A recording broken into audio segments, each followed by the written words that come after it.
Sveiki visiems, ačiū, kad šį vakarą, šį penktadienio vakarą susirinkote į mūsų diskusiją. Ir mūsų diskusijos pavadinimas yra religinių naratyvų galia Lietuvai, Konstantinopolis ir Maskva. Ir šiandien mes kalbėsime apie tai, kaip naratyvai veikia mūsų suvokimą apie istoriją, politinę vaizduotę bei kaip mes matome Lietuvą pasaulyje. Tad pradėsime nuo diskusijos su mūsų ekspertais, o pabaigoje skirsim laiko ir jūsų klausimams iš salės. Tikriausiai liks laiko, manau, kad taip. Tai pristatysiu mūsų ekspertus, pašnekovus.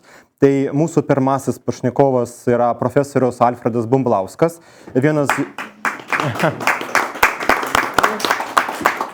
Matau, kad visi pažįstate, bet aš pristatysiu. Vienas žinomiausių Lietuvos istorikų, VU profesorius, ilgametis istorijos teorijos ir kultūros istorijos katedros vadovas.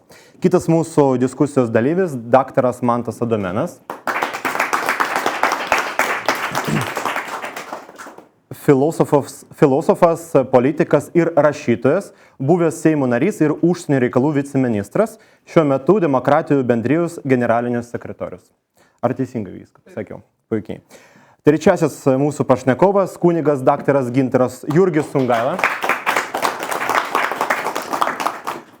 Konstantinopolio patriarchato egzarchato Lietuvoje kunigas, tinklaraščio Ortodoksas LT autorius ir liturginių tekstų vertėjas į lietuvių kalbą.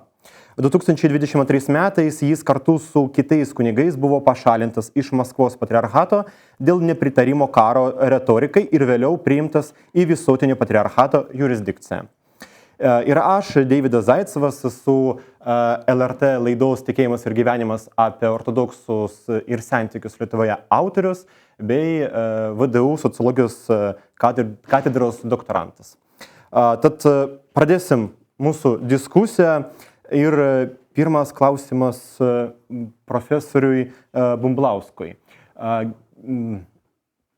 Kaip jūs manot, Maskvos patriarchatas bando primesti mums viešoje erdvėje tokį naratyvą, kad neva Lietuvos teritorija yra istoriškai jų kanoninė teritorija ir kitoms jurisdikcijoms čia vietos nėra.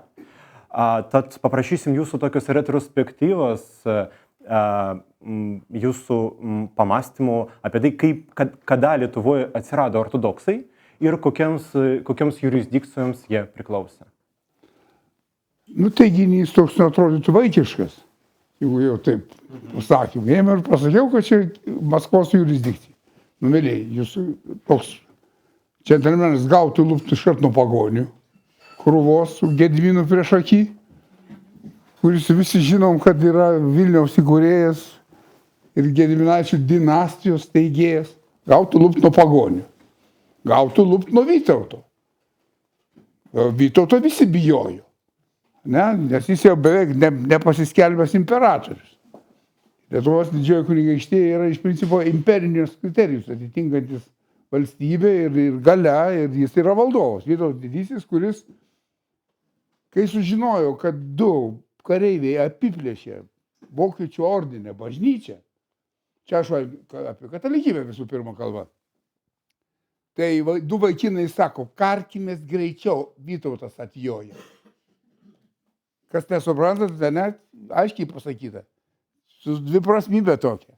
Bus blogiau, jeigu nesuspėsim pasikart, pamaus ant baslio.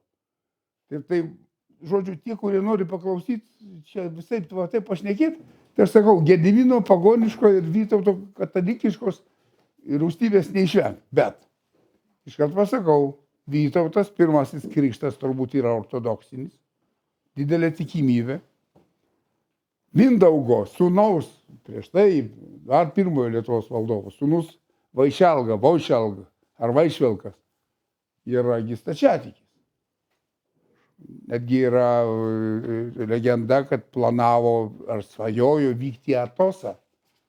Įkūrė Laurušavo vienuolyną prie Nemuno, Naugarduko tik pusėje. Laurušavo Evangelija yra iš principo yra pirmoji knyga Lietuvos istorijai. Visi užmirštam. Visi lietuviai žino Mažvydą, užmiršta lotynišką Martyno agendą, čia spausdintinės knygos, yra rankraštinių knygų krūva. Ir pirmoji rankraštinė turbūt ir yra Laurušavo Evangelija. Tai žodžiu, jeigu jau taip noriu pasakyti, pagonybė, Romos katalikybė, graikiškoji katalikybė ir konstantinopolietiškoji stačiatikybė, jos visos yra tas buketas, kuris yra visas Lietuvos istorijos paletėjas.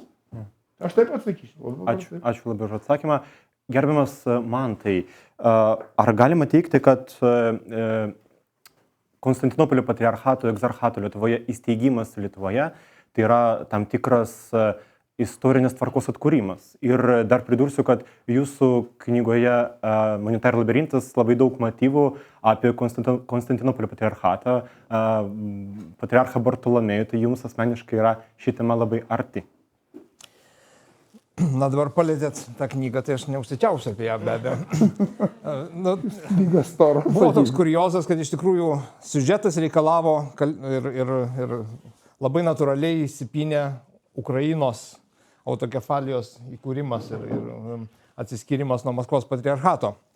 Ir tuo metu net neįsivaizdavau, kad kas klostysis toliau ir viską reikėjo sugalvoti ir patriarchas atsirado kaip veikėjas. Dar buvo įvardytas ir vardu, o paskui prasidėjo šitie įvykiai, kuriuos užsiminė pristatydamas Gintarą, kunigą, daktarą Gintarą, turėčiau pasakyti, ne tik kunigą. Mūsų prelegentas, kai 5 Lietuvos ortodoksų kunigai pakluso sąžinės, o ne bažnyčios autoriteto balsui ir pasisakė prieš karą ir buvo pašalinti ir tuomet premjerė paprašė pasižiūrėti į šitą reikalą ir kaip sakyt, pagelbėti, jeigu galima būtų atkurti teisingumą jų atžvilgių ir Lietuvos bažnytinės tapatybės atžvilgių ortodoksų. Tai tuomet man teko lankytis Konstantinopolyje jau kaip viceministrui. Ir tai, ką buvau knygoje jau parašęs ir iš galvos ir iš interneto, galėjau patikrinti akivaizdžiai. Ir taip labai juokingai sutapo, kad buvau prašęs vizitą pas Konstantinopolio patriarchą ir tuomet pas jį apsilankiau būtent su šituo klausimu, kad ką daryti. Štai va yra 5 žmonės, 5 žmonės, kurie klausė sąžinės ir dabar yra nukentėję ir palikti, kaip sakyti, išmesti iš savo darbų ir savo pareigų ir savo pašaukimo. Ir tuomet, nežinau, kiek tai padėjo tas tarpininkavimas ir įsikišimas, bet labai greitai įvyko tai, kas įvyko. Tai yra, nepraėjo ne metai nuo karo pradžios, kai kunigas Gintaras su Vitalijumi, Vladimiru ir kitais buvo atstatyti į kunigus Konstantinopolio patriarcho ir praėjus dar mėnesį patriarchas Baltramiejus atvykęs į Lietuvą paskelbė apie egzarchato. Tai yra apie įkūrimą, tai yra apie Konstantinopolio jurisdikcijos Lietuvoje atkūrimą.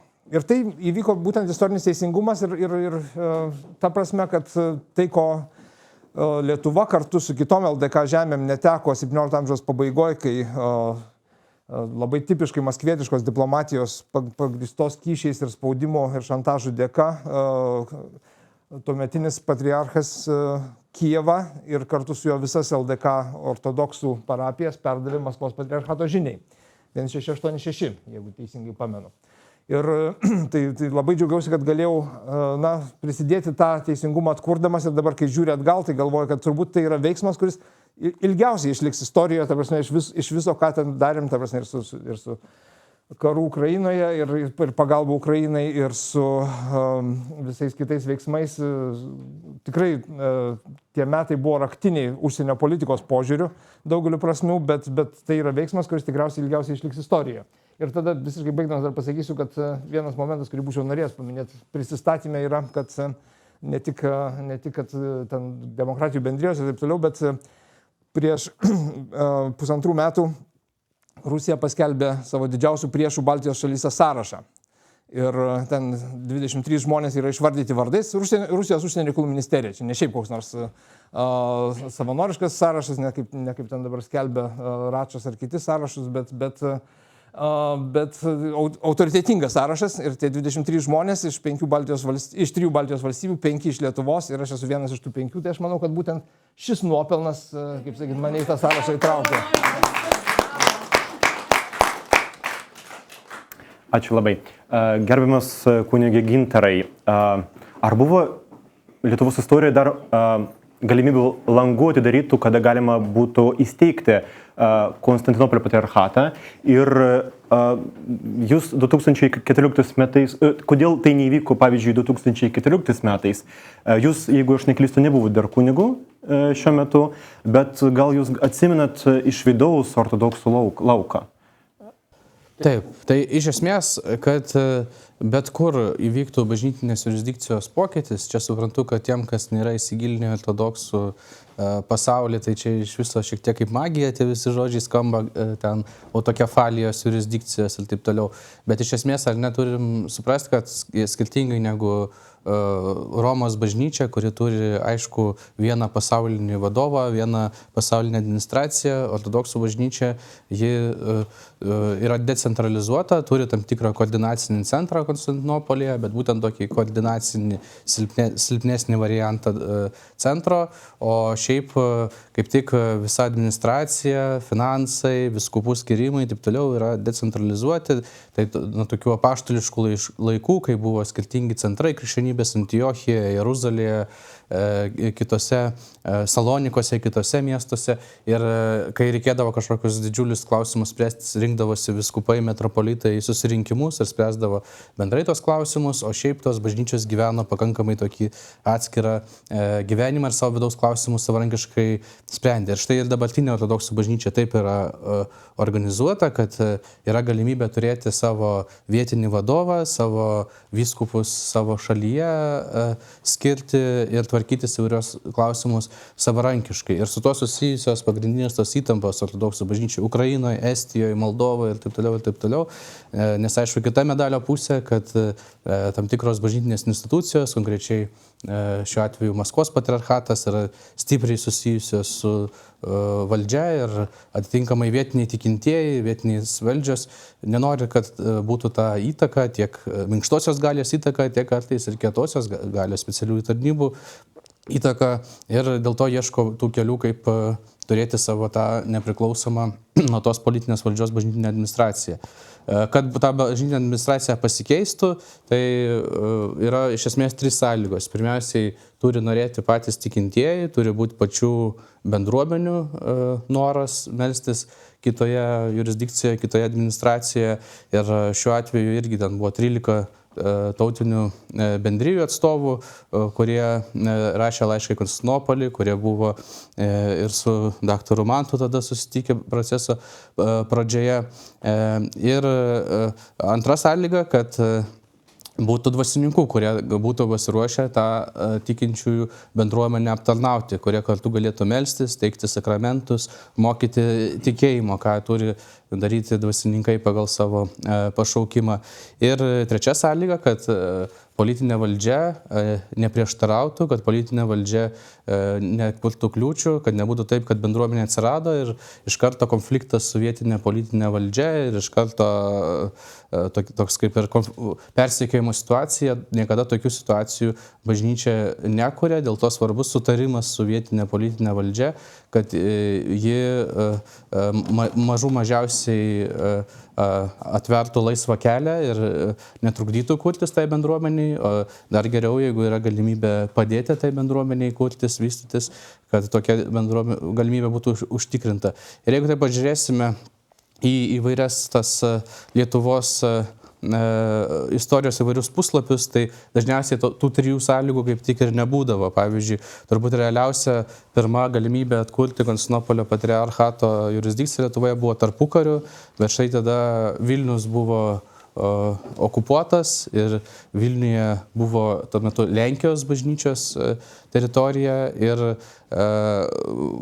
buvo tikrai neinteresas Lietuvos valdžios, kad Konstantinopolio patriarchatas paskelbtų Lietuvos tą bažnyčios teritoriją, Lietuva be Vilniaus ir su centru Kaune vis tiek norėjosi, kad būtų Vilnius Lietuvos, kaip ir buvo iki okupacijos, ir ta prasme netgi Maskvos patriarchato tuometinis metropolitas, jis, galima sakyti, netgi toks buvo patogus iš tos pusės, kad jis skelbėsi esas Vilniaus metropolitas ir skelbėsi, kad ten Vilniuje turėtų jis grįžti ir vėl melstis savo katedroje, kur dabar Lenkijos ortodoksų bažnyčia.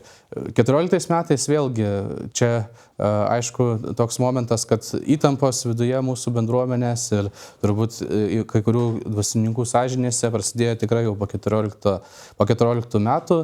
Ir įvairių tada balsų girdėjosi ir buvo 16 metais pirmas ukrainiečių bendruomenės atstovų kreipimasis į prezidentę Dalią Grybauskaitę ir tuometinį Vilniaus merą Šimašių, kad galbūt pažiūrėti, kokios yra galimybės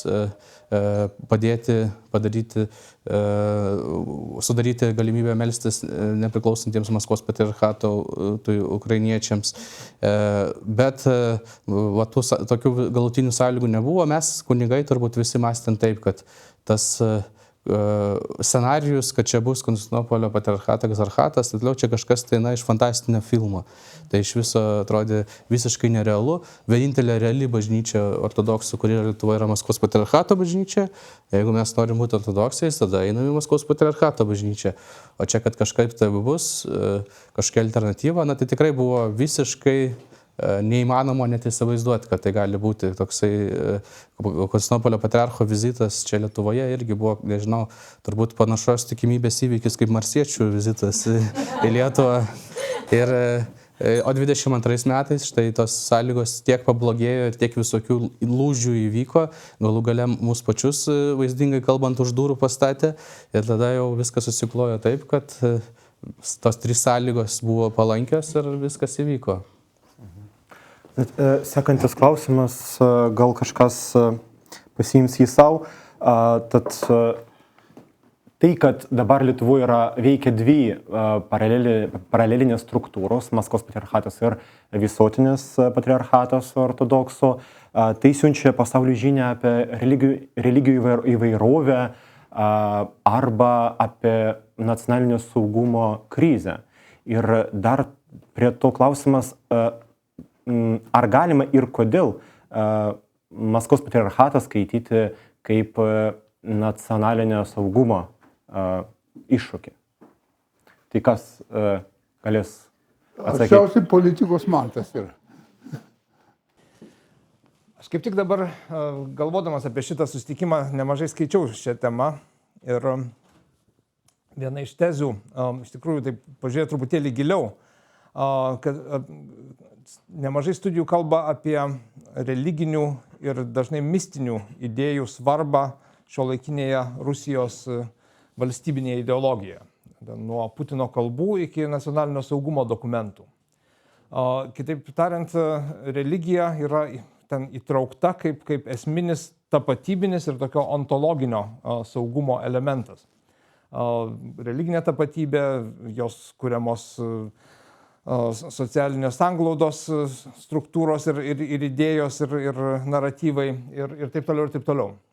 Ir ta proga buvo keliamas klausimas iš tiesų iš kiek kito kampo. Ar galima tai, kas vyksta Rusijoje, laikyti desekuliarizacija? Tai yra priešingų procesų, kuris vyksta negu tai, kas vyksta vakarų Europoje ir Europoje apskritai.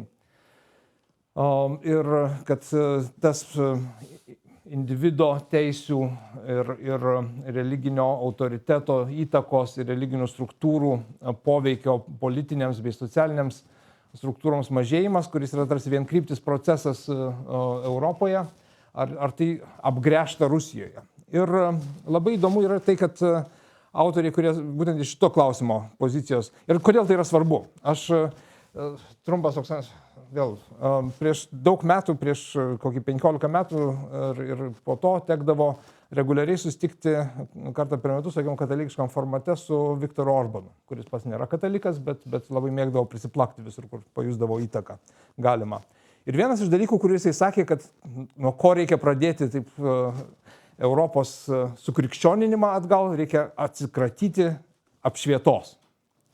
Jeigu apsikratytume apšvietos idėjų ir sako, todėl, dar, kai jis nedraugavo dar taip artimai su Putinu, sako, todėl Rusija yra labai svarbi, nes nepatyrė apšvietos. Ir va čia yra tas toks egzistencinis išsiskyrimas. Iš tikrųjų, tai, ką dabar Rusija bando įgyvendinti oficialios ideologijos lygyje, tai bandyti gražinti ar atsukti šalį taip, kad ji būtų nepaveiki va tom sekularizacijos idėjoms atėjusiams su apšvieta. Nes jie suvokia kaip grėsmę Rusijos išskirtiniai istoriniai misijai, tapatybė ir taip toliau. Ką aš noriu to pasakyti? Aš noriu pasakyti, kad religijos struktūrų prasiskverbimas ar priėmimas, absorbavimas į valstybinę ideologiją yra nepaprastai gilus. Bet kai žmonės, religijos mokslininkai klausia, ar čia vyksta toksai religinis atgimimas, desekularizacija, atsakymas yra ne. Tai, kas vyksta, iš tikrųjų nėra taip, kad religinis gyvenimas kaip toks įgytų daugiau galios ir daugiau įtakos. Kas vyksta, yra religijos instrumentalizavimas. Būtent religijos instrumentalizavimas kaip poveikio, kaip valdymo, kaip kontrolės priemonė, galų gale kaip minkštosios galios diplomatijos priemonė.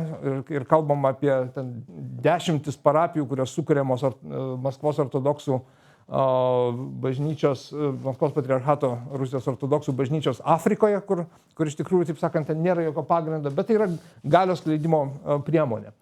Tai va šia prasme mes turime labai aiškiai tą suprasti, kad Rusija labai išmaniai išnaudoja tai, kad daugeliu žmonių, kurie nesusidūrė tiesiogiai, kaip ta struktūra veikia, ir netgi nemažai daliai tikinčiųjų, jie žiūri į tai, kad tai yra bažnyčia ir mes, kaip čia sakyti, ją vartojame kaip bažnyčią.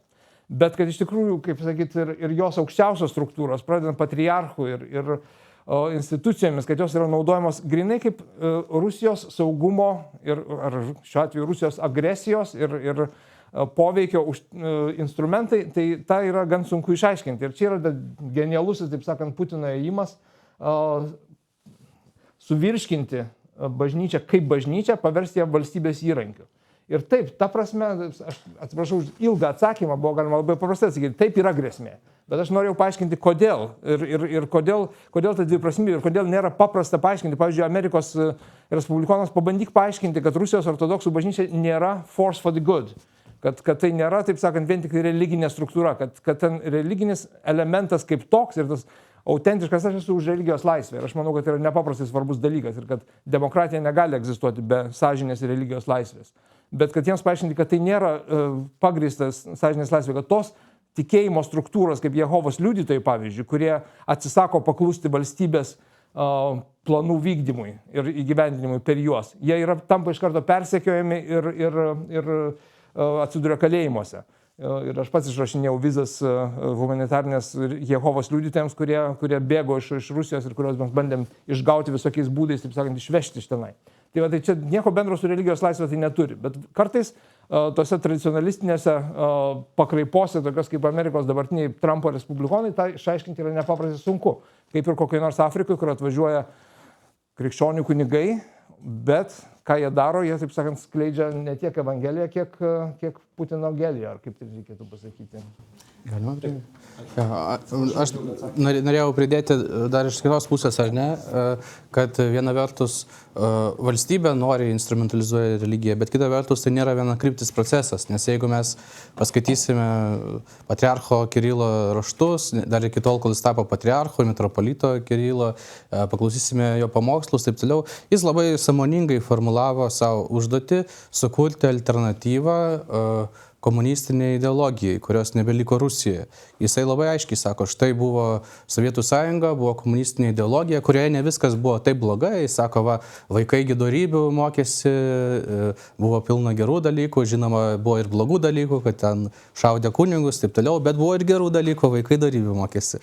Tai štai Ir sako, po to liko vakumas ir kad šita viena vertus rusų ortodoksų ta visa idėja, kita vertus jisai kalba apie rusų pasaulio, šventosios Rusijos idėjas, kad tai kaip tik gali būti alternatyva tam vertybiškai dezorientuotam žmogui ir kad tai gali būti ir valstybinė tokia telkianti idėja. Ir yra tokių tyrinėtojų, kurie aiškiai sako, kad nors ten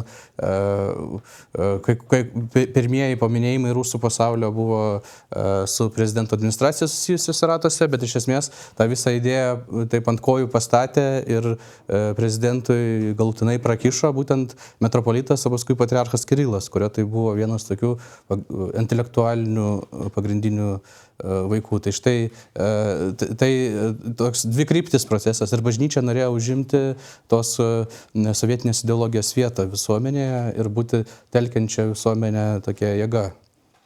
Tad grįšim taip, aišku. Taip. Klausimą ir noriu jį užduoti.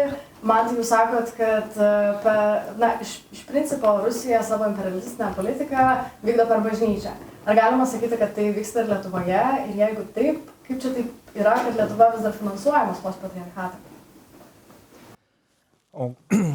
Galima į antrą klausimą neatsakinėsiu, į antrą klausimo dalį, nes nesu kompetitingas tiesiog atsakyti, kodėl tai tebėra. O kad tai vyksta ir Lietuvoje be abejo. Ir va čia tas paminėtas Ruskij mir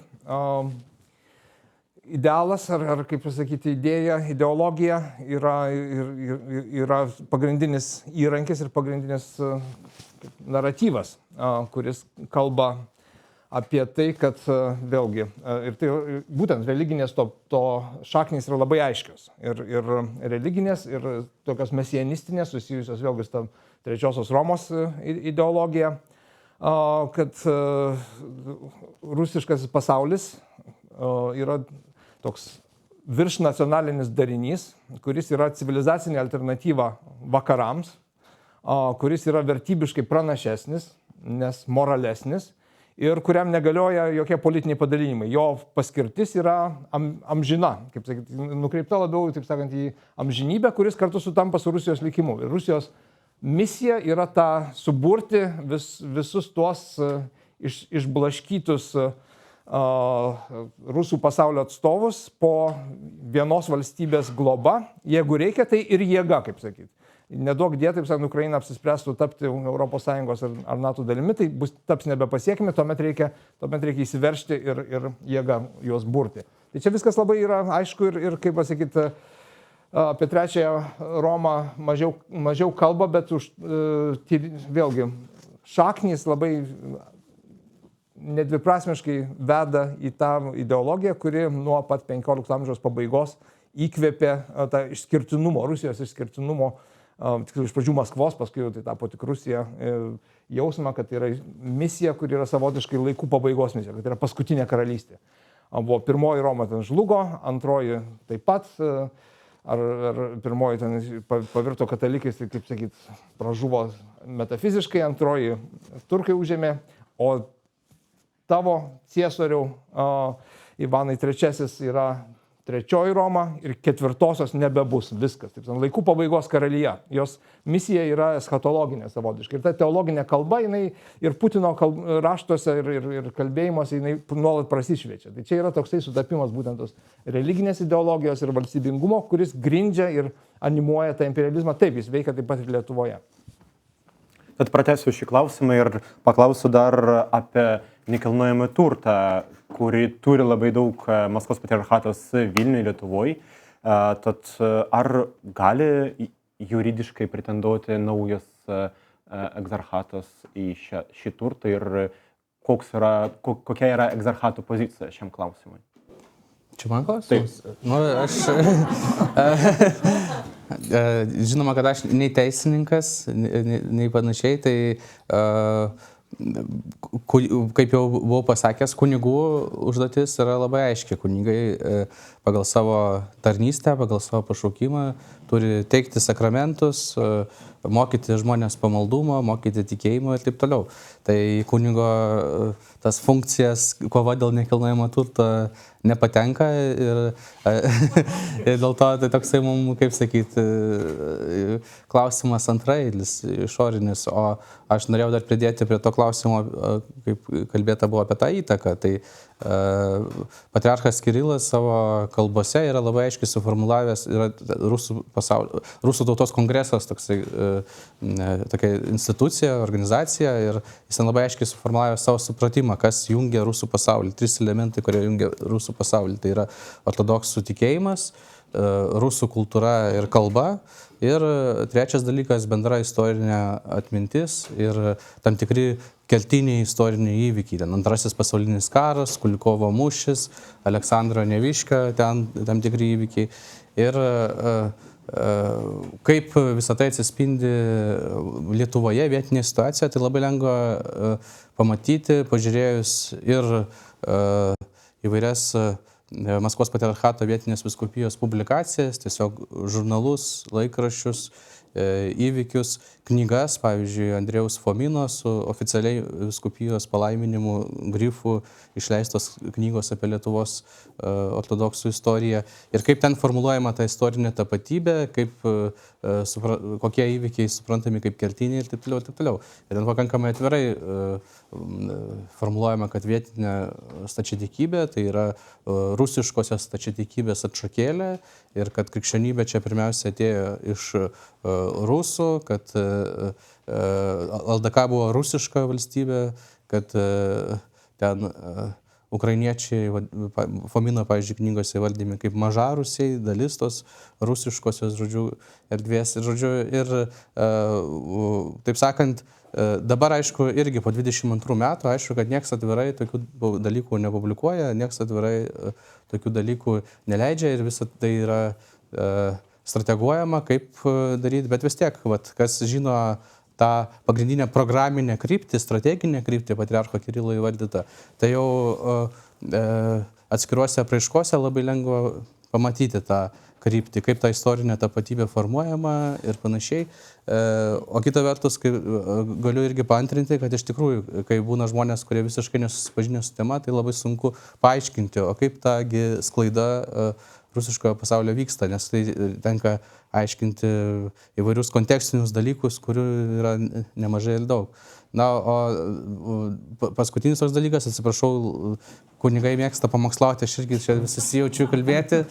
Tai paskutinis toks dalykas, kad aš dar buvau 14-15 metais, dar nebuvau dvasininku, tarkim irgi aš su vyskupijos palaiminimu, už vyskupijos pinigus, tarkim kaip jaunuolis keliaudavau į Maskvą, į visokius jaunimo sambūrius ir taip toliau.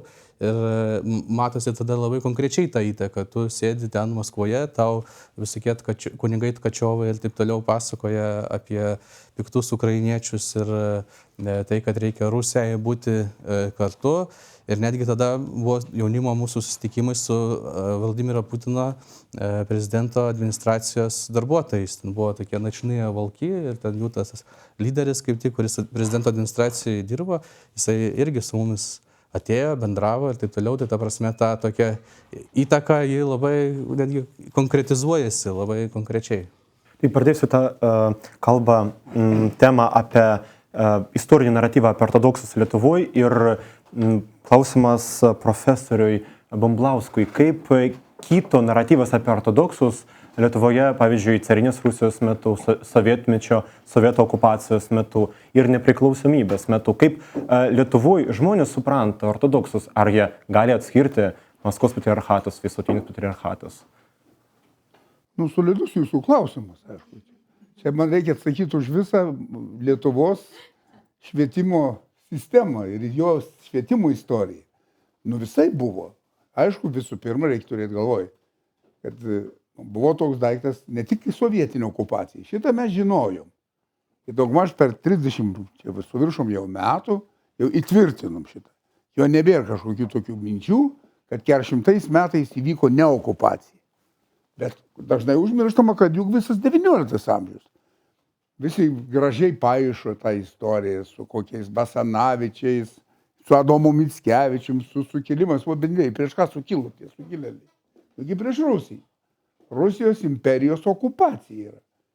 Ir aneksija net, tiesiogiai. Nuo 1795 metų iki 1915 metais Jekaterina išsivežė Rusijos kariuomenę iš Vilniaus. Ir Muravjovo kartu, paminklus du. Tai va, tai tos epochos, kurie yra aiškiai Maskvos pavaldume Lietuva, tai čia viena tema. Aišku, kad apie ją šnekėti blogai buvo negalima. Debesėliai niūrus iš vakarų ėjo. Iš rytų pusės saulelė tekėjo. Niekas kitaip, kas fiziškai, bet čia buvo suteikiama kita prasmė. Dėl to, pavyzdžiui, galėjau Lietuva, netgi istorikai, rašyti, pavyzdžiui, apie kovą su Vokiečių ordinu. Su vokietukais mes galėjom kariauti, o Jėzau, išsijuose. Pabandykite atrasti tekstą, kur būtų rytų frontas, kur būtų Oršos, Ūlos kautynės, kur būtų Konstantinas Ostrogiškis, labai neįtinkantis Maskvai herojus. Tas, kuris žinojo, kur jo tėvynė. Žinojo, kad Ostrogas, Ukraina, kuris prabuvo Maskvos nelaisvėje, grįžta iš ten, iš Maskvos pabėgęs, papirkęs, sergų savo į Lietuvą. Taip toliau, pilna tų siužetų tokių, kad Maskva yra vienintelis tikras Vilniaus priešas. Ir Maskva tą žino. Po šiai dienai žino. Putinas žino po šiai dienai, kad visoje toj senoji istorijai, visoje toj sovietiniai ar posovietiniai erdvėjai, ne Talinas, ne Ryga, ne Kišiniovas, ne Dušanbe, Taškentai, ne Tbilisiai, Baku, su visa pagarba šitom šalims. Yra vienintelis tikras Maskvos priešas, tai yra Vilnius, mėlyjei. Nes yra LDK. Lietuvos didžioji kunigaikštystė, kur yra frontai, pastoviai kaunamas ir panašiai. Tai va, per šitą prizmę, kai pasakom, tai tada visa šita jūsų, net man to ištariu, jūsų kunigė, žinoma, ta rusų literatūra, istorinė, kurie grindžia tą savo rusiškai naratyvą, ji meluoja elementai. Ji nutyli absoliučiai fundamentalų istorinį subjektą. Kaip nutylima, ir jau čia dar kita tema būtų yra, kai gerai pasižiūri, visos tos iš senųjų istorijų ateinančios paradigmos, jos labai dažnai nutyli tą, ką vadinam moderniaisiais laikais tautų sociologija. Labai dažnai pasišnekam ir, Riurikaičiai galbūt čia Maskvos, į Maskvą persikėlė iš Kijevo. Mėlyjei, visų pirma, Riurikaičiai yra ne skandinaviškos kilmės. Antra vertus, Petras I ir visas Rusijos imperializmas yra ne iš Riurikaičių, o iš Romanovų. O čia kiek daug istorijos. Visa tai paprastai nutylima. Tai žodžiu, kai mes šnekam apie objektyvės istorijas, tai čia nėra ką šnekėti. Mes paprastai ant smulkmenų palūžtam, kad šitas šiek tiek ten pamelavo, čia yra fundamentaliai kitaip pasakoma istorija. Netgi vodkos istorija tam tarnauja. Istorija ruskai vodki, pavyzdžiui. Nugi melas absoliučius. Aš atsimenu, perskaitau, sakau, paskambinu profesoriui Gudavičiui. Sakau, profesoriui, kaip jūs žiūrite į Pochliopkino tezę, kad tik Maskvoj galėjo atsirasti vodka? Nu kaip savo, aš buvau Šaltinį, žinojau, kad Supraslis, Chodkevičius Supraslis, čia prie Balso, jis LDK erdvė, žinojau Šaltinį jau, iš 16 pradžios, kad yra Horilka. Nu, ir sakau, Pochliopkinas varo tokią tezę, kad negali būti Ukrainoje, nes nėra javų ūkio. Vodkė gali atsirasti tik prie javų ūkio. Nu, bet visi žinom, Voluinė, Būgas, uostai ant Būgo į Vyslą, į Gdanską, javų ūkis. Tai jeigu kur perteklius atsiranda duonos, tai tikrai Ukrainoje. Aš Gudavičiui paskambinau, savo profesoriau, kaip jūs žiūrit, kad vodkė išrasta Maskvoje? Kur? Šitam uodų ir pelkių krašte javų ūkis. Nu, prašau. Tai va, ant labai paprastų dalykų gali taip sumaitot visus objektyviosius istorikus, kad nes jie tas sumelavimas yra toks fundamentalus, blokais didžiuliais. Čia ne tas pats, kas plytelę pakeis. Ir plytelių galim pasiginčyti kartais. Kaip aš jau ir minėjau, iš kitos pusės lietuviai nenorėjo, nemylėjo nei ortodoksijos, nei rytų visų kaimynų. Ir supraskit, kodėl. Aš manau, iš to viso okupacinio, kaip čia sakyti, flango viso, tų epochų, kurios O kažkodėl, žiūrėkit, staravierai mylimi buvo. Niekas apie blogo nesako. Lietuvos rusai nėra įmanoma užsitarnauti dėl to, kad geri meistrai, padoriai dirbantis, padoriai gyvenantis ir toliau. Aš tikiu, kad ir visos kitos rytietiškos krikščionybės bendruomenės gali būti tokios. Bet tai iš to reikia matyti, kad labai nenorima buvo, turėkim galvoti, kad moderniai laikai visada gimdo tokie tautinius požiūrius. Kauno Lietuva norėjo susikurti tautinį vaizdinį. Net Vilnius kaip vaizduojamas yra. Beveik lietuviškas. Rusėnų miestų nematyti, kokios 5 eilutės apie tą pusę, kur dabar mes sėdim nuo Pilies gatvės. Apie žydus nedaug. Apie lenkus visai, apie juos beveik šnekėti negalima. Lenkai yra blogesni lietuviams negu rusai. Netgi aš tai daryčiau manyti. Tai va tai, žodžiu, yra, mes kai istorija nėra patogus daiktas muštynėm, nes jie gali plyto mėtytis, tada jau lengviau bus įveikti tą priešą, nes kas nori, kokias plytas parašo, tokias turi, kuo storesnis, tuo laimėtų. Aš ką tik pabandžiau mūsų Liną Linkevičių, buvusių užsienio reikalų ministrai, kuris, su kurio parašai visi yra mūsų ėjimai į NATO ir visur kitur. Sakau, tai turėsi, Linai, atlikti Lavrovo vaidmenį. Ką turiu galvoj? Rusijos Putino dešinė ranka vos ne? Parašė Lietuvos istorijos 2 puslapiukus įvadinius. Tai sakau, dedam atsaką. Parašom Rusijos istoriją. Mes čia, aš subursiu komandą. Su lenkais, su ukrainiečiais, Baltarusių yra neblogų vaikinų Lenkijoje gyvenančių, su kuriais susitarsim kivarai, bet ne savo istoriją parašysim, o Rusijos. O tu, Linai, turėsi rašyti pratarmį, kaip Lavrovas. Daug kam patiko ta idėja, bet Linas mane nuginčijo, kad geriau į karvašudį nekišta pirštų ir rankų ir kojų net. Ir viskas. Tu ir pasibaigi. Bet čia juokais. Aš noriu pasakyti, kad istorijoje visko čia gali būti. Netikėkit dažnu atveju istorikais. Aš taip įsakmai primenu visiems. Daugeliu istorikų reikia paskaityti, kad būtų galima patikėti, bet kad būtų stereo vaizdas. Aš tik porą tokių išnašų. Tai vienas tas Rusijos pavadinimas. Iš tikrųjų, profesorius užsiminė, bet Rus originaliai reiškia šviesiaplaukius skandinavus iš Švedijos, šviesiaplaukius vikingus iš Švedijos. Ir tai yra, taip sakant, originalus tų miestų ir kraštų pavadinimas, kurie kuriasi iš ilgai upių. Ir paskui tai tampa. Ir vėl, Rusijos okupavimas, aneksavimas į Rusijos dabartinį naratyvą yra viena iš didžiųjų tų tokių istorinių neteisybių. Ir čia kaip ir veikia tas Rusijos Ruskij mir naratyvas, ta prasme, kad sako, 1000-metė Rusijos istorija. Ne velnio, nėra jokios 1000-metės istorijos. Tai, kas dabar yra Rusija, tai yra su Dolgorukui ten prasideda 12 amžiui. 1000-metis nuo Krikšto ir kur Maskvos patriarchatas veda savo pradžią į 88 metus, 988, tai yra Kijevas, tai yra Rusija, tai yra Vladimiras, kuris yra Voldemaras, Olga, kuri yra Helga.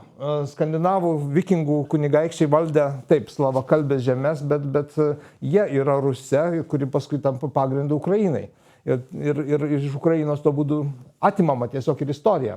Ir neturi teisės faktiškai į tą naratyvą, pasak to Rusijos, Ruskij mir. Ir kita smulki išnaša yra, klausėt apie stačiatikių bažnyčios reputaciją nepriklausomai Lietuvoje. Tai čia iš tikrųjų arkivyskupo Chryzostomo figūra ir tie, kas pamena, žmogus, kuris kreipėsi į susirinkusius prie Seimo, iš Seimo lango ir ragino savo tikinčiuosius paremti teisėtą Lietuvos nepriklausomybės siekį. Tai va tai sukūrė tokį tarpusavio supratimo kapitalą, kurį iššvaistė tada jau Maskvos patriarchatas jau prasidėjus jau prie Kirilo. Aš norėčiau pridurti prie man, tai puikiai klausiminiai. Ir perėsim prie klausimų iš auditorijos. Kai jūs čia svarstėte, ar buvo koks nors šansas dar ortodoksų pozicijų Lietuvoje? Buvo. Aš buvau antrojo sąjūdžio tarybos narys. Po to sąjūdžio, kai pirmasis sąjūdis kovo 11 išėjo visi į Seimą. Aš buvau tam antram sąjūdį, antrojo sąjūdžio taryba. Chryzostomas, mėlyjei, buvo sąjūdžio tarybos narys. Jis sėdėdavo sąjūdžio būstiniai. Aš galvodavau, kaip įdomu. Man tai buvo šiokia tokia netikėtumas, naujiena. Ir tai rodė tos ortodoksinės bažnyčios laikysena. Ji buvo atvira. Jis nebuvo aktyvistas kažkoks, bet aiškiai savo poziciją rodė, su kuo yra tikra, žodžiu, sąžininga laikysena religingo žmogaus. Ir man tai labai puikiai, kad priminėjai. Tai yra, turim ortodoksijos istorijoje savo herojų. Bet Maskvos patriarchatas, aš irgi pridursiu, dabar taip pat bando įdarbinti šį naratyvą, kad jie neva yra metropolito Chrizostomo vaikai. Ir tiesiog, ar tai yra argumentas? Tai va, tai reikia permastyti, peršnekėti, kontrargumentuoti. Aš norėčiau tiesiog tokį palyginimą. Metropolitas Chrizostomas, jisai Maskvoje Švento sinodo posėdėje, jis atsistojo ir pasakė, aš bendradarbiavau su KGB, bet čia tarp sėdinčių iš vis yra karininkų. Ir gal reikėtų padaryti iliustraciją ir perkrauti šitą reikalą ir taip toliau. Ir jisai tokiom kategorijom, ta prasme, kalbėdavo ir taip toliau. Nieko panašaus iš metropolito Inokentijaus ar Tito netgi. Aš nesu girdėjęs viešumoje, kad būtų. Chrizostomo tie pasisakymai buvo laikraščiuose, visai kita, juos ir dabar archyvuose galima rasti. Ir jisai atvirai kalbėjo apie savo bendradarbiavimą su KGB, apie visą tą laiką. Ten irgi ne viskas taip paprasta, nes jisai, pavyzdžiui, ten nelaikė to, kad jis bendradarbiavo jau tokių kategoriškų blogių. Sako, aš skaitau, kad tai buvo, tuo laikmečiu tai buvo normalu, bet dabar kitas laikmetis, jeigu paskaityti, ten ne viskas tai vienareikšmiška, kaip jis apie tai kalba. O dabar, pavyzdžiui, ar ne 22 metais, kai vyko plataus masto Rusijos agresija, metropolitas Inokentijus buvo Šventojo sinodo narys. Jis buvo iki 22 metų pabaigos Šventojo sinodo narys. Jis galėjo irgi, ar būdamas Maskvoje, ar nuotoliu, kai buvo prisijungęs, pasakyti, gerbiamas patriarchė, aš nesutinku su jūsų linija ir taip toliau, kažkokį į patriarcho pusę komentarą pasakyti, bet tai neįvyko. Tai ta prasme, ta yra situacija visai kitokia ir aišku, Chrizostomo ta laikysena irgi tuo metu susijusi ir buvo, kaip pasakyta, pati Rusijos bažnyčia tuo metu gyveno kitom nuotaikom, kitame laikmetyje, Jelcino Rusijoje, kur vyskupai svarstė apie naują gyvenimą demokratinėmis sąlygomis ir taip toliau. Ir 2000 metais buvo toks socialinio mokymo dokumentas išleistas apie reflektuojant tas naujas sąlygas ir ta prasme visa nuotaika buvo kitokia. Ir kai bendraujam su parapiečiais vyresniais, kurie tuo metu kaip tik dirba bažnyčios struktūrose, darė kažkokius darbus ir taip toliau, netgi su kunigais, kunigu Vitalijum, kunigu Vladimiru Siliavka, kurie tuo metu kaip tik tapo kunigais. Tai buvo atmosfera kupina optimizmo ir tikėjimo, kad dabar nebebus taip, kaip buvo sovietmečiu. Bet po to, ypač aš manau, kad po 2009 metų patriarcho Kirilo pontifikato pradžios, merginų iš ten tos pankroko grupės Riot pasodinimo į kalėjimą, manau, kad visi tada pajuto, kad vėjo kryptis pasikeitė. Bet čia trumpai atsakant, aš manau, kad jūs jau užkėlėt klausimą, kad jeigu bandoma Chrizostomų žaisti, tai Chrizostomas man visada atrodė konstantinopolietiškas žmogus, o ne maskvietiškas. Dėl to, jeigu norit kas čia tarp jūsų vyksta bažnyčioj, tai jau turėkit galvoj, kad tokia nuomonė bus. Aš ją oficialiai pareiškiu. Man Chrizostomas buvo arčiau Konstantinopolio, aš kažkiek net esu atsimenu, šnektelėjęs su juo tą temą. Bet aišku, kadangi buvo priklausomi Maskvai, nieks tada nebejojo ir visi, ir lietuviai, tarp visko, nebejojo, kad judėsim tą demokratijos linkme. Dėl to labai daug atsirado optimistinių gaidelių Rusijos istorijos tema. Ieškojom Novgorodo istorijos kaip alternatyvos Maskvai. Visi šiek tiek švelniau žiūrėjom į Rusijos net tokie bendriausius, blogus net periodus. Ieškojom, ar gal čia viskas net tada, net viskas buvo tai blogai. Ir aišku, yra tam tikras dabartis visada koreguoja mąstymą. Putininė Rusija nubraukė viską. Taip pat metas pereiti prie klausimų iš auditorijos, iš mūsų salės, tad prašysim trumpų klausimų ir trumpų konkrečių atsakymų. Tai pirmas. Ilgesnių. Aš iš Lietuvos graikų bendruomenės, Evelina, ir prisiminiau, kodėl buvo kreiptasi, buvo viena iš tų, kurie kreipėsi į Konstantinopolio patriarchatą ir norėjau kaip tik paklausti, turbūt kunigo Gintaro, gal prisimenat, kaip graikai jautėsi dėl to, kad Kirilas uždraudė eucharistinį bendravimą, taip turbūt tai vadinasi oficialiai. Ir ar yra priemonių, ar saugomi yra tikintieji, kad nebūtų taip, kad pavyzdžiui, graikam uždrausta krikštyti vaikus bažnyčiai pas Maskvos patriarchatą. Tai ar yra kažkokių tai... O kaip motyvuojama, leisti perklausti? Tai galbūt... Aha. Tai situacija yra tokia, kad iš tikrųjų 2018 metais, kai buvo aktyviai keliamas Ukrainos autokefalijos nepriklausomybės nuo Maskvos klausimas, bažnytinės nepriklausomybės, tada Konstantinopolio patriarchas nusintė 2 egzarchus, 2 pasiuntinius į Ukrainą, kad jie susitiktų su įvairių bažnytinių struktūrų atstovais ir išsiaiškintų, kokia yra ten situacija. Ir kaip dabar jau Rusijos kultūra įprasta, buvo smogtas preventyvus smūgis ir žiūrint į tą grėsmę, iš karto patriarchas Kirilas, Šventasis sinodas kartu įsakė nutraukti sakramentinį bendravimą su Konstantinopolio patriarchatu, Maskvos patriarchate, uždraudė visiems dvasininkam tarnauti su Konstantinopolio patriarchato dvasininkais ir uždraudė tikintiesiems priimti sakramentus, komuniją ir taip toliau pas Konstantinopolio patriarchato dvasininkus. Ir Lietuvoje toks susidarė kuriozas. Ir aišku, pavyzdžiui, graikai, ar ne, kurie, tarkim, iš šiaurinių žemių, iš Salonikų, tos Makedonijos graikiškosios, jie yra grynai Konstantinopolio patriarchato tikintieji. Ir jie čia atvyksta. Ir tada ką daryti Maskvos patriarchato kunigui? Teoriškai jiems negali duoti sakramentų. Jie, jau tada 18 metais jie buvo ortodoksai, bet netokie. Ir tokių buvo kuriozų štai, kad kai kurie uliausi Maskvos patriarchato kunigai netgi atsisakydavo krikštyti, nes kaip čia dabar mes su jais neturim bendrystės.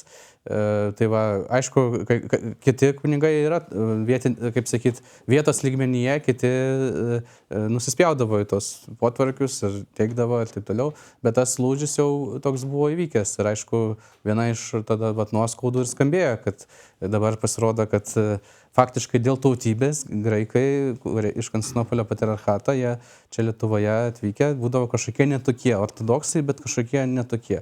Na dabar mes visi tokiais tapom kažkokiais netokiais.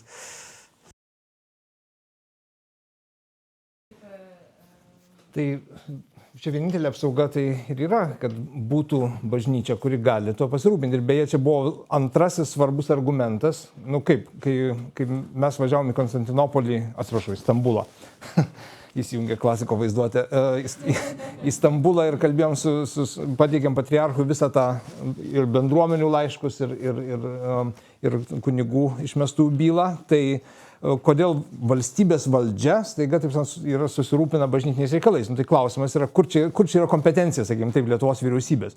Tai religijos laisvės gynimas. Ir tą religijos laisvę užtikrinti vyriausybė turi kompetenciją. Ir vienas iš tų, kad žmonės, kurie turi sąžinės prieštaravimą prieš Rusijos karą, jie netenka galimybės praktikuoti savo tikėjimo, jeigu lieka vien tik tai Maskvos patriarchatas, bet antras labai svarbus argumentas buvo graikų bendruomenė ir kitos Konstantinopolio bendruomenės, jeigu tokių būtų, kurioms neužtikrinama tikėjimo laisvė, kai nėra Konstantinopolio. Ir tai kas buvo išsakyta patriarchui, taip sakant, nuo Lietuvos valstybės.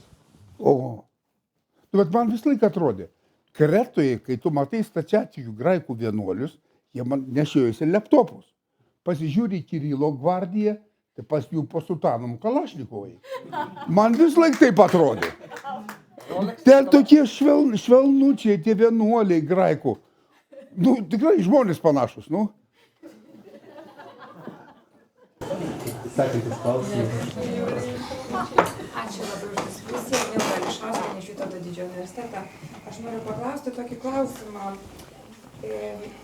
Labai įdomu, ką čia dabar pasakote apie tos, kaip važiavote į Stambulą kalbėti su patriarchu ir vežė tikinčiųjų laiškus. Norėčiau paklausti, kiek buvo tų žmonių, kurie parėmė, nes visą laiką vis dėlto viešam diskursą matom dažniausiai kunigus Tai vat įdomu, kiek bendruomenės buvo palaikymo tam naujos bažnyčios įsteigimui.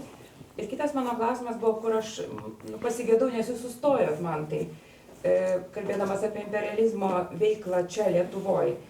Ir turbūt aš taip, spėju, o gal neteisingai supratau, tai pataisykit, bet tai irgi buvo viena iš priežasčių, kodėl ta bažnyčia atsirado, kad tam imperializmo tai sklaidai čia plėtrai kažkaip tai oponuoti. Tai aš noriu paklausti, ar jūs kažkokius turėjot alternatyvus dar šaltinius informacijos be kunigų iš bažnyčios, reiškia, atleistų, susidaryti bendram vaizdui, kad reikia egzarchato įkūrimo Lietuvoje? Ar buvo dar kitų, kitaip tariant, šaltinių? Ačiū. Tai aš gal pradėsiu nuo antrojo klausimo. Be abejo,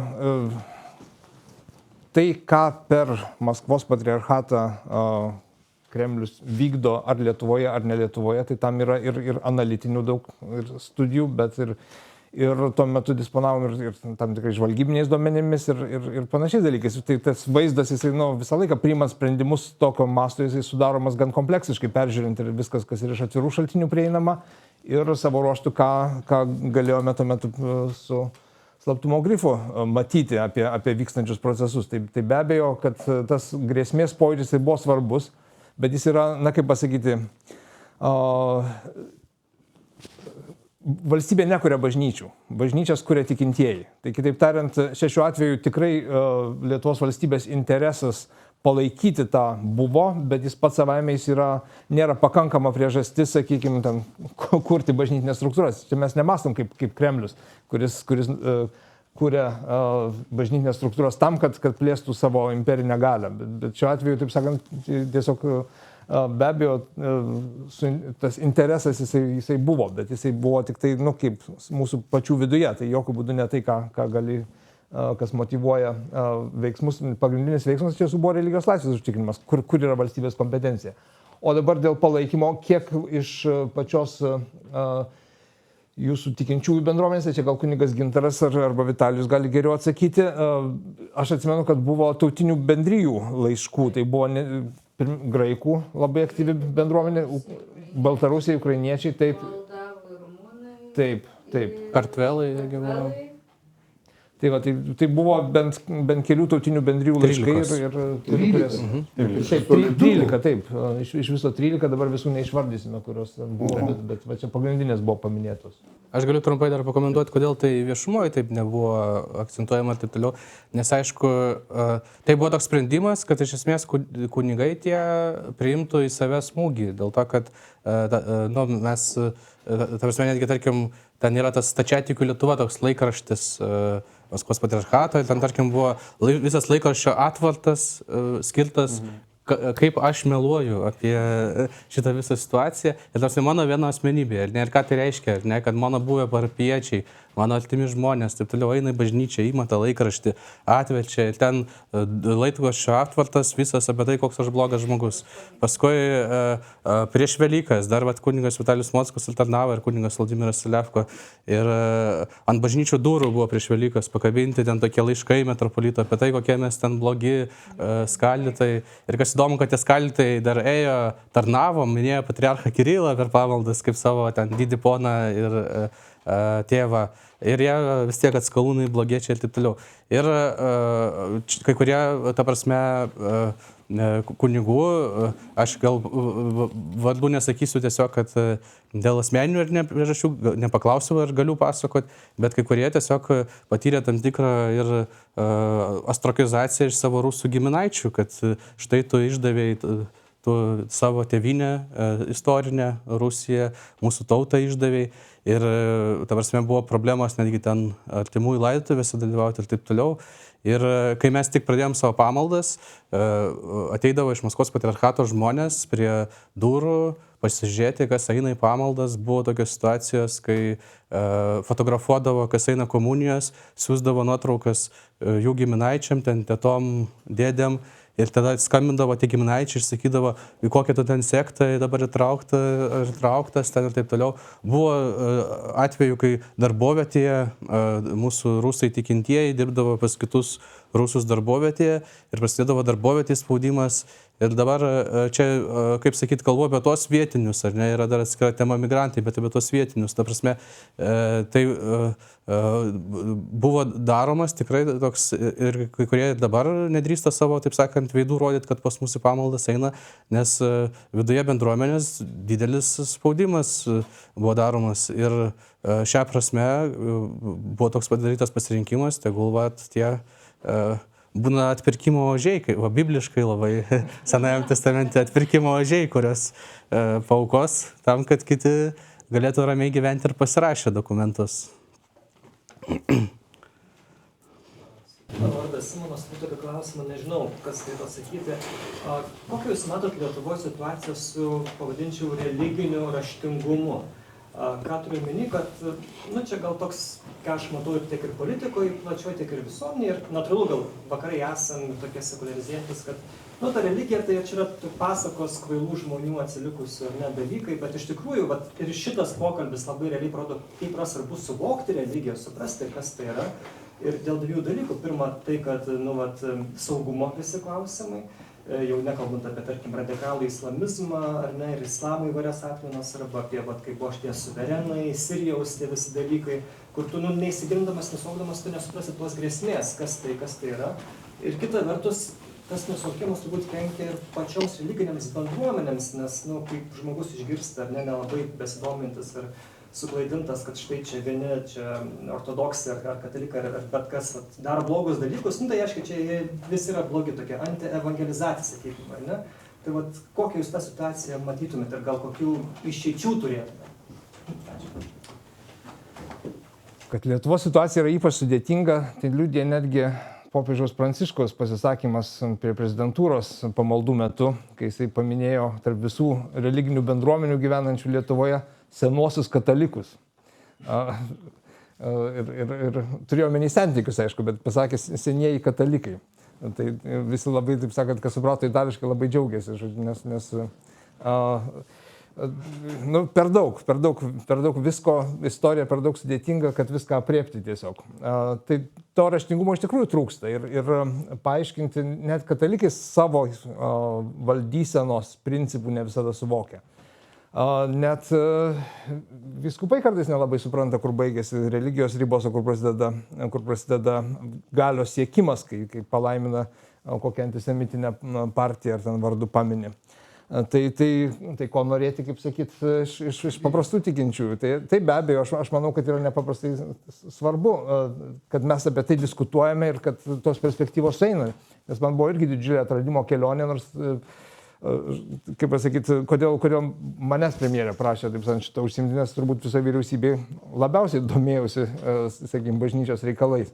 Ir supratau ten skirtingas jurisdikcijas, istorijas ir panašius dalykus, bet tai man irgi buvo iš kunigo Gintaro, iš jo kolegų tikrai tuomet labai daug teko išmokti, kaip tai žmonės, kurie 100 metų gyvena šalia mūsų, kokia jų yra istorija, sankloda, kitokie valdysenos būdai, tradicijos, visą kitą, tai buvo tikrai daug atradimų. Aš apie raštingumą religinį turiu tokį pavyzdį asmeninį.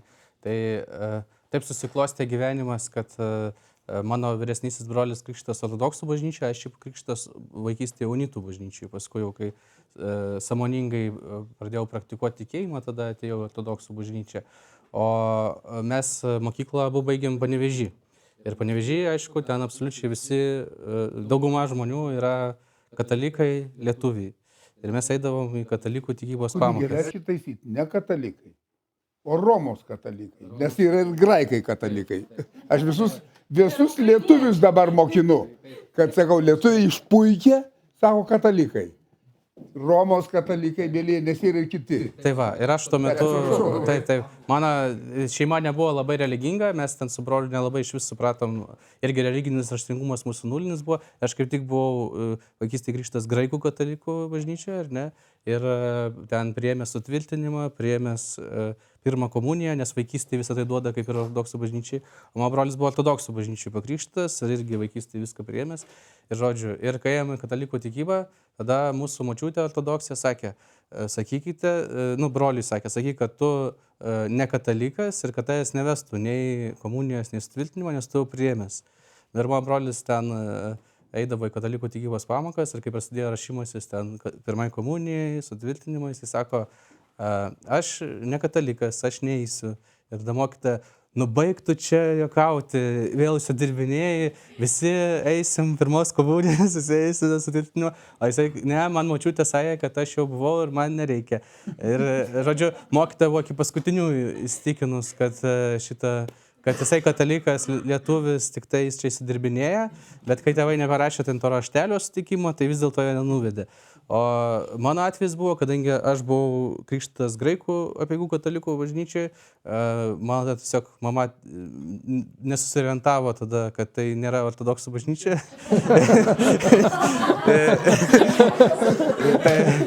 Ir kaip ir formaliai katalikas, nors ir ne Romos katalikas. Ir einu į katalikų tikybą.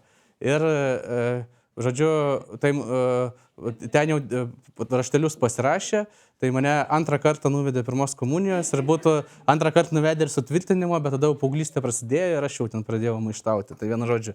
Bet buvo toks religinis raštingumas, kad tikybos mokytojas jas nelabai įsivaizdavo, kad kažkas be Romos katalikų gali Lietuvoje egzistuoti. Vilniuje, aišku, kita situacija, kai čia atvažiavau studijuoti, tai čia visas spektras visko, o ten Panevėžyje tai buvo taip.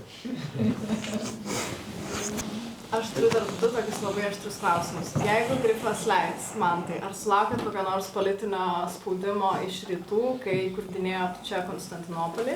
Ir tada turiu antrą klausimą, nežinau, kas galėtų pakomentuoti, tai kaip elgėsi kitos demokratiškos šalis su Maskvos patriarchatu, ar irgi kaip Lietuvos valstybė finansuoja ir džiaugiasi buvimu?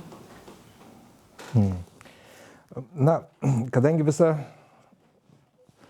Konstantinopolio jurisdikcijos sukūrimo istorija vyko jau prasidėjus Rusijos karui, kaip sakyt, tai ir išprovokavo visą tai prieš Ukrainą. Tai, sakykime taip, aišku, kad bandymų paveikti situaciją buvo, bet mūsų jautrumas jiems buvo žymiai sumažėjęs, ta prasme, ir be abejo buvo ir bandančių tarpininkauti ir sakyti, kad čia gal nereikia ir kitaip, na tai ir galų galia tas įtraukimas į Rusijos priešų sąrašą, aš manau, kad yra tiesioginis rezultatas.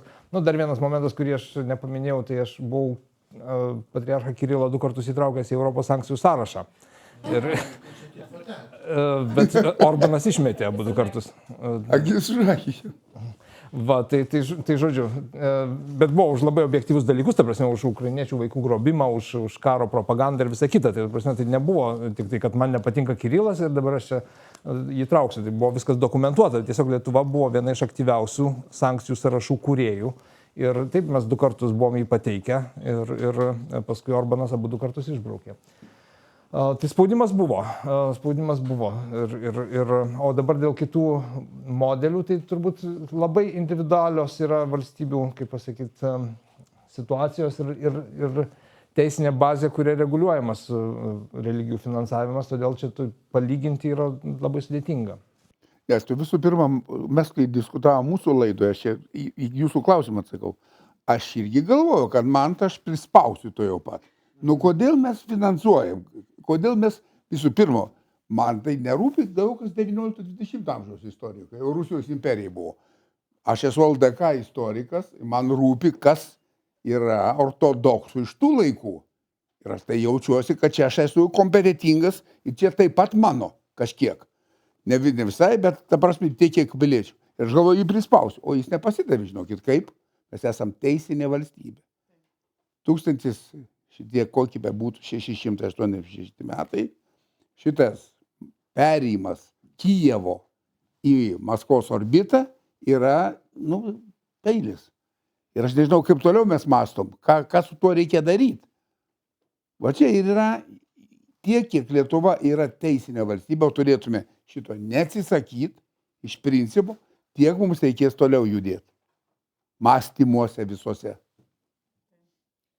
Čia restitucijos įstatymai turbūt yra svarbiausi, kurie, kaip pasakyti, restitucijos įstatymai jie fiksavo tam tikro laikotarpio priklausomybę, kam pastatai priklausė tuo metu, tai kuriai bažnytiniai bendruomeniai ir pagal tą būklę atkūrė.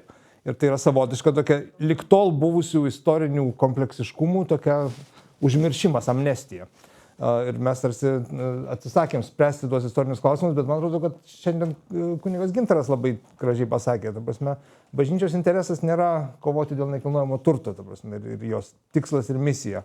Čia mes kaip valstybės atstovai jaučiam nuoskaudą, kad ne tiems priklauso, kam reikia, bet kita vertus sprendimas nebandyti išsikovoti nekilnojamo turto, man atrodo, leido išvengti daugybės tokių labai nešvarių konfliktų.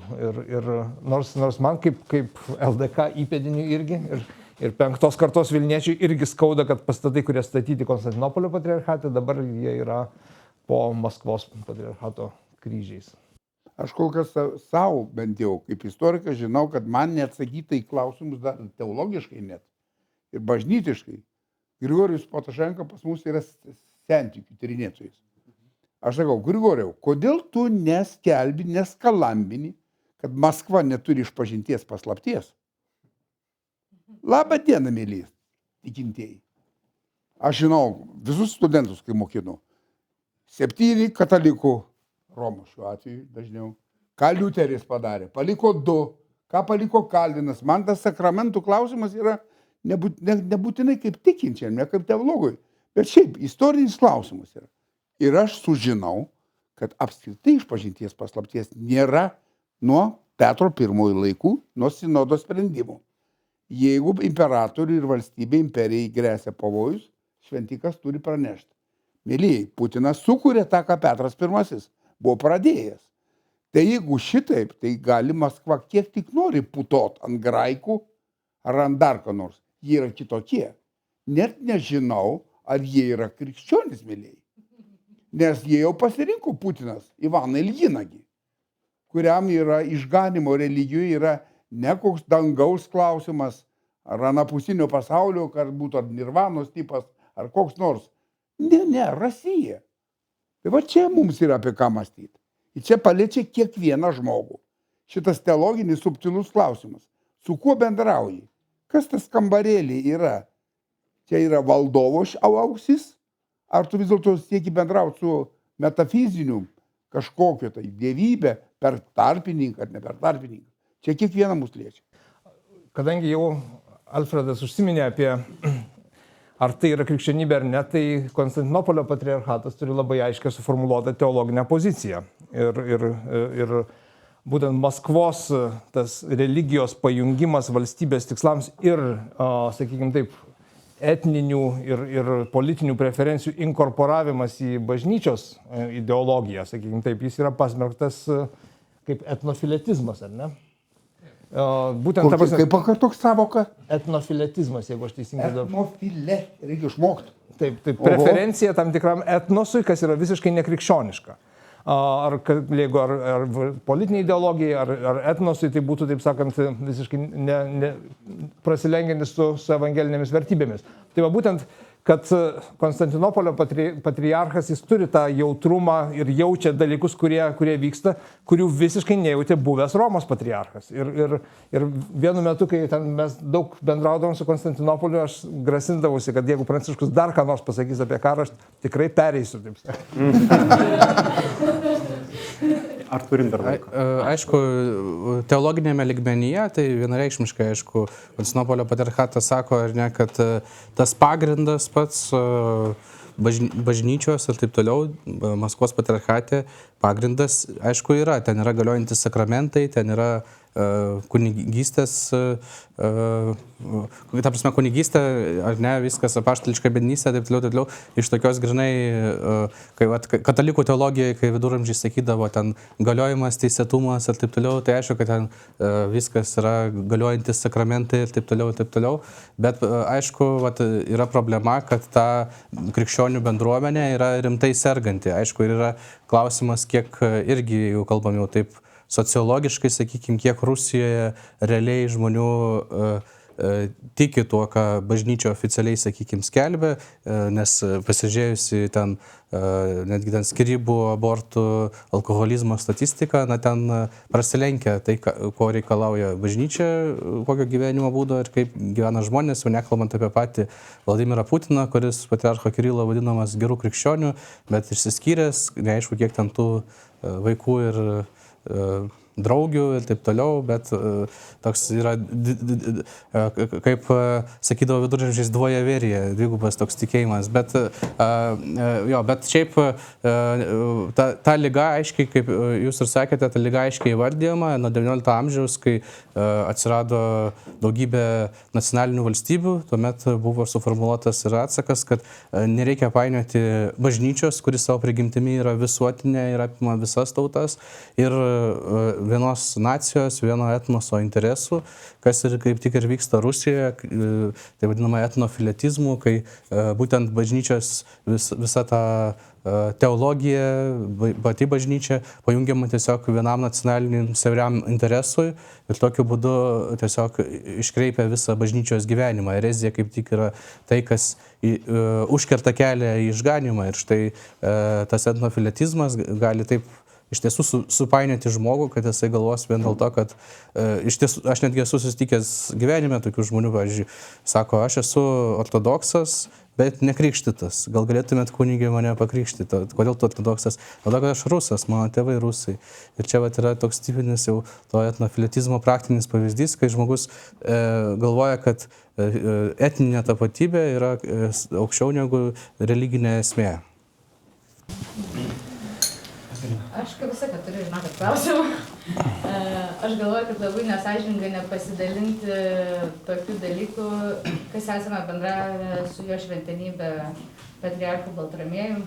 Pirmoju tikrai turi ką pasakyti. Aš galvoju, gal jūs, kas esat bendravę, galite pasidalinti, kadangi su mikrofonais, apie jo paties asmenybę, kaip jūs kokį jūs pažinot savo akimu. Labai šilta asmenybė, labai tėviška. Pirmą kartą gyvenime taip susitikom ir nežinojau, ko tikėtis, ir mane tiesiog tas toksai betarpiškumas, meilė iš jos sklindanti labai stipriai nustebino, nes per gyvenimą teko bendrauti su įvairių bažnyčių, valstybių, vyskupais ir taip toliau, ir aš tokio bendravimo, koks buvo su patriarchu, nebūdavo kitas ir su eiliniais Rusijos bažnyčios vyskupais. Būdavo daug toks šaltesnis, biurokratiškesnis tas bendravimas, o čia tikrai toks labai gilus įspūdis liko. Mūsų laidoj Mantas beveik tą patį pasakė. A ne? Nu, tai su to pačiu asmeniu bendravom, bet nieko naujo. Ne, iš tikrųjų man yra tekę su popiežium bendrauti. Ir tada pirmas tas vizitas pas patriarchą, nelabai žinai, ko laukti. Aš katalikas ir žinau, Romos katalikas. Romos, taip, Romos. Kol kas. Bet nelabai, tai ten viskas aišku. O čia toks susikaustimas yra, nes nelabai žinai, kaip ten tie papročiai, vis tiek yra kitos bendruomenės, kita kalba, galbūt ir tokia konceptualinė, kitas naratyvas. Ir kartu taip įėjus, iš karto tai nepaprastai nuramina ir labai lengva pasidaro staiga kalbėtis, bendrauti ir viena vertus nėra jokio formalumo ir tokio sunkumo slenksčių, kuriuos reikėtų peržengti, yra labai aiškus žmogiškas supratimas, bet kita vertus dvelkia tikrai jau kam tas jo visą šventenybę, ar kaip lietuviškai, tai mes sakom šventenybę, nors tai yra pakylėta šiek tiek, jis all holiness, angliškai panajotėtos, tai panhagijos. Tai tas irgi, tas dvi dimensijos, tas šventumo tokio ir sakralumo, ir kita vertus ir teologinės gelmės, ir kita vertus žmogiško paprastumo, jis labai taip organiškai sudera jame. Dar klausimas, man tai trumpas. Jūsų knygoje paminėti tie dokumento, kuriuo pripažįstama Ukrainos autokefalinė bažnyčia Tomaso slaptieji protokolai. Čia visiškai. Atsiprašau, kas neskaitė, ten yra slaptieji protokolai, kur yra visos pagoniškos dievybės invokuojamos kaip angelai, kaip sakyti, ir tokie demonai. Tai, ne, čia visiškas prasimatymas. Bet Trečiosios Romos doktrina yra viskas faktas. Labai gerai. Bet ačiū labai už klausimus jūsų, ačiū mūsų ekspertams už šią puikią diskusiją ir kviečiam prie baro pašnekėti toliau. Taip.